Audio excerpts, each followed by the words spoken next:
आज हम करेंगे 9.1 10th क्लास का क्वेश्चन नंबर 7। चलो स्टार्ट करते हैं।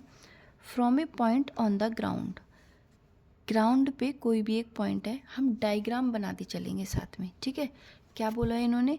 एक पॉइंट है ग्राउंड पे, ठीक है, ये हमारा ग्राउंड है। हम यहाँ पे एक पॉइंट को लेट कर लेते हैं।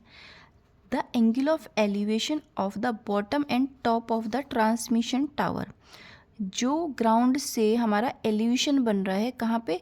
Bottom and top of a transmission tower पर, जो फिक्स्ड है कहाँ पे? Top of the 20 metre high building. 20 metre high building है, इस पॉइंट से इतनी दूरी पर 20 मीटर हाई बिल्डिंग है, इसके ऊपर एक टावर फिक्स्ड है। ओके, अब उन्होंने बोला है इस पॉइंट से, तो सबसे पहले बोला है बॉटम पे, तो इस पॉइंट से बॉटम पे एंगल ऑफ एलिवेशन बन रहा है 45 का, एंड फिर बन रहा है टॉप पे जो बन रहा है 60 डिग्री का रेस्पेक्टिवली। अब इन्होंने बोला है जैसे रेस्पेक्टिवली, इसका मतलब होता है कि अगर पहले बोला है बॉटम तो पहले की वैल्यू ये होगी, एंड बाद में बोला है टॉप तो बाद की वैल्यू 60 होगी। ओके, अब उन्होंने बोला है find the height of the tower, tower की हाइट हमें बतानी है। तो टावर की हाइट क्या है?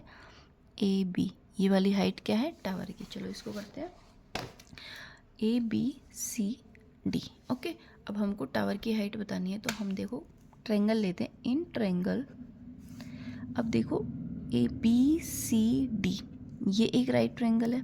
भाई हमारा जो ये रेशियो लगते हैं ना, ये राइट ट्रायंगल के अंदर ही लगते हैं, तो हम लेंगे बी सी डी। इसके अंदर एंगल कौन सा है? 45।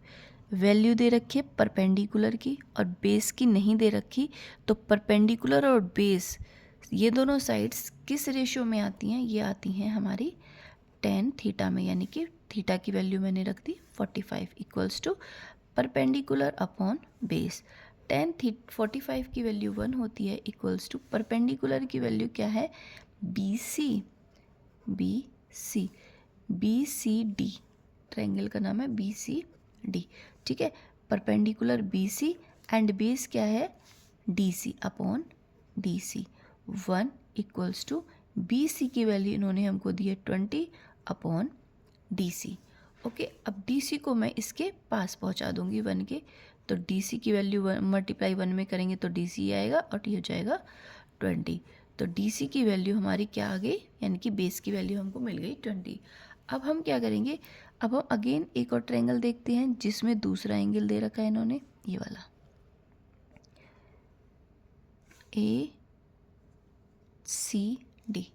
क्या? A C D.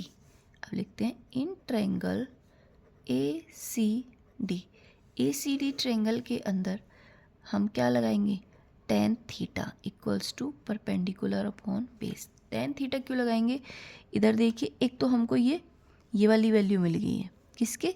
D C की, यहाँ पे निकाल लिए, और इधर परपेंडिकुलर में हाफ वैल्यू दे रखी है, हाफ नहीं, तो हम परपेंडिकुलर और बेस tan थीटा के अंदर आता है, इसलिए हम ये वाला रेशियो लेंगे।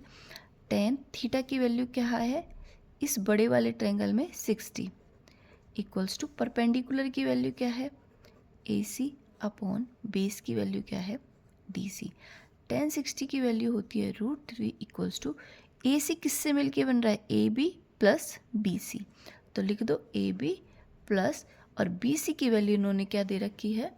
20 upon D C. D C की वैल्यू हमने पीछे निकाल ली, तो हमारा यहाँ पे 20 रख देंगे।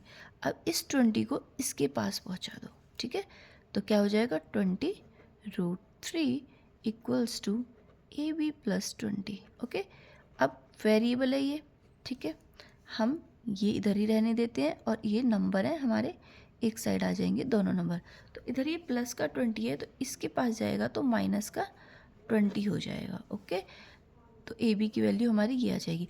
अब यहाँ पे 20 इसके अंदर भी है, 20 इसके अंदर भी है, तो दोनों में से हम कॉमन ले लेंगे, दोनों के 20 को बाहर ले लेंगे, तो यहाँ से 20 चला जाएगा तो बचेगा √3, माइनस यहाँ से भी 20 चला जाएगा, बचेगा 1।